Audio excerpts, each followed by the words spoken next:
Halo semuanya, selamat datang kembali di channel aku, Safe Place.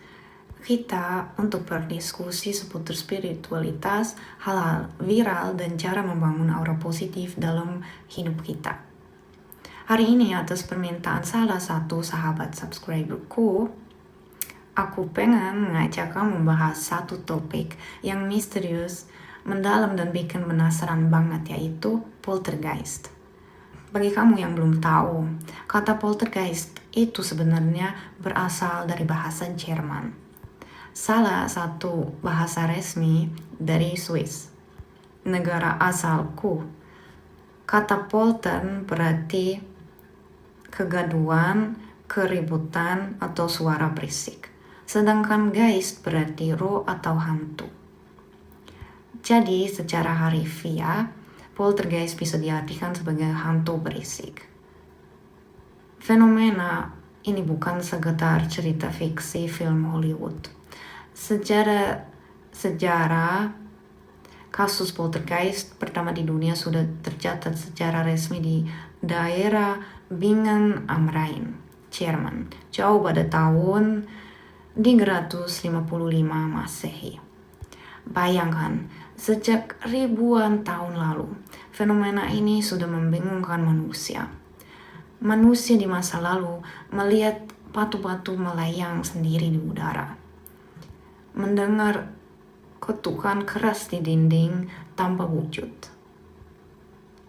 hingga barang-barang rumah tangga hancur berantakan. Di zaman modern, kasus yang paling mengguncang dunia barat terjadi di Amerika, seperti kisah nyata Blair Witch pada tahun 1817. Di sana sebuah keluarga diteror oleh ketukan tanpa henti, kasur yang berguncang, dan benda-benda yang terbang dengan sendirian. Tetapi, mengapa fenomena ini terjadi? Di channel ini, kita tidak hanya mencari rasa takut, tapi kita mencari fahaman spiritual yang kuat. Sebagai seorang anak indigo, aku melihat ada rahasia besar di balik dinding-dinding yang berisik ini. Banyak peneliti, para psikologi di dunia barat mengatakan bahwa poltergeist berbeda dengan hantu biasa. Hantu biasa biasanya terikat pada suatu tempat seperti rumah tua.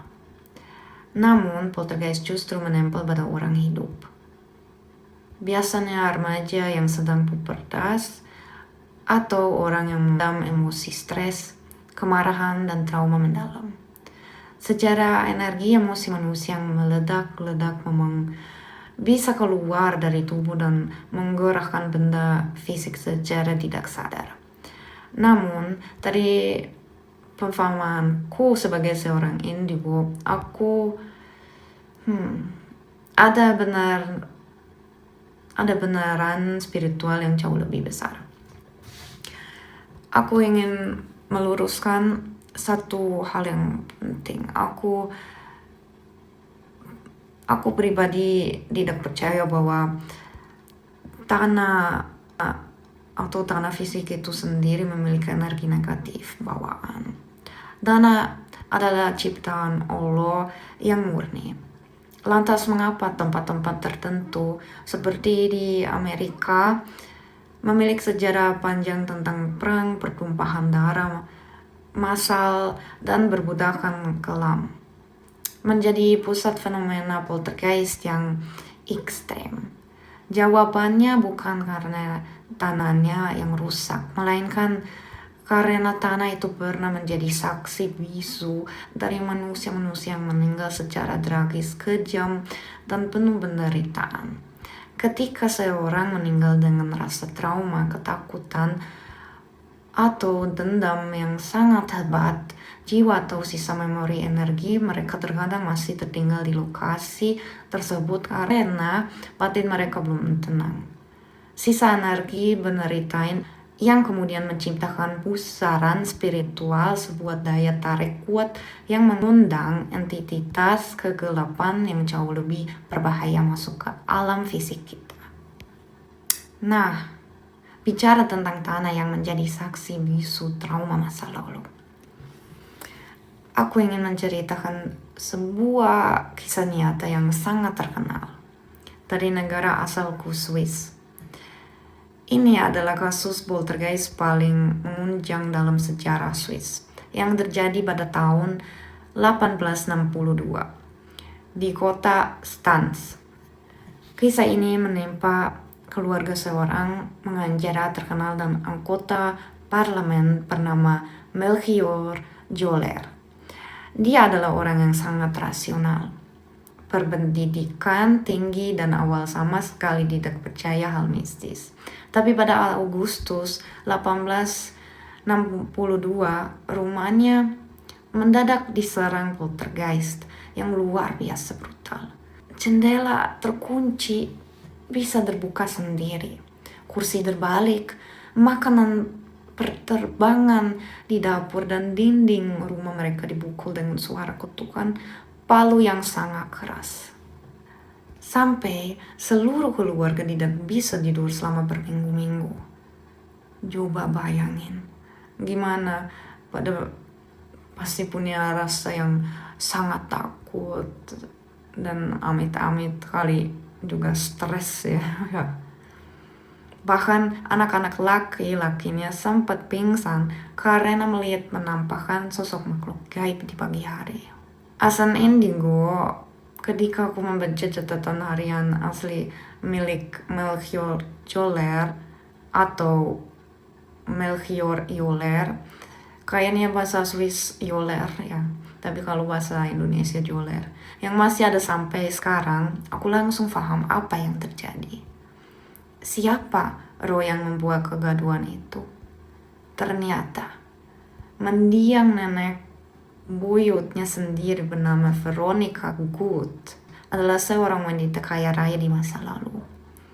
Pemimpin berlawan bersenjata lokal saat terjadi perang invasi Napoleon dari Prancis pada akhir tahun 117-an di tanah tempat rumah itu berdiri.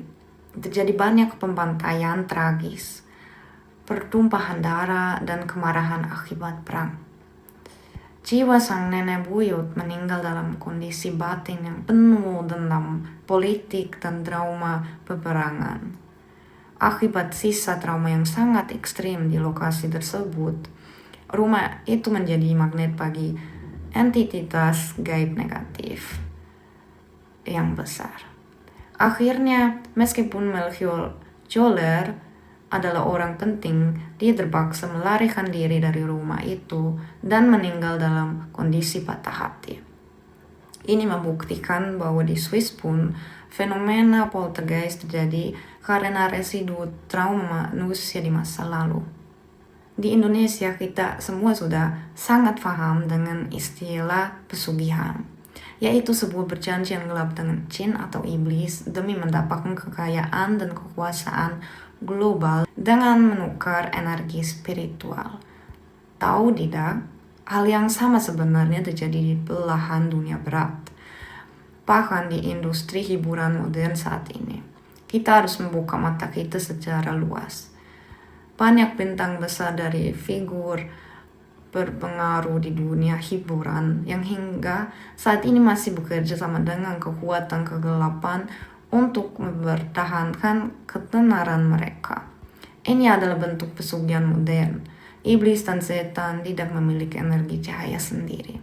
Mereka adalah parasit spiritual yang sangat haus akan pasokan energi murni kehidupan manusia agar mereka bisa tetap berkuasa dan melakukan manifestasi fisik seperti membuat kekacauan. Poltergeist. Dari mana mereka mendapatkan energi massal ini? Salah satunya adalah melalui acara konser-konser atau festival hiburan tertentu. Ketika ribuan orang berkumpul, larut dalam euforia yang tidak terkontrol, emosi yang liar, hura-hura, hingga rasa cemas, para entitas gelap ini hadir di sana. Mereka menyedot, menguras, dan menghisap energi emosional dari kerumunan manusia tersebut untuk memperkuat kerajaan gaib mereka. Ketika entitas yang sudah menghisap energi ini masuk ke dalam rumah yang memiliki sisa energi trauma masa lalu, mereka manfaatkannya untuk membuat teror fisik. Dan apa makanan favorit yang paling mereka incar di dalam rumah? Ya, rasa takut kamu atau kita. Ketika ada manusia biasa yang mulai panik, menggigil dan ketakutan karena mendengar ketukan poltergeist, rasa takut itu langsung menjadi Zuckeressen, bahasa Swiss Zuckeressen. Nah, dalam bahasa Jerman di negara asalku, Zuckeressen itu artinya makan gula atau pesta makanan manis.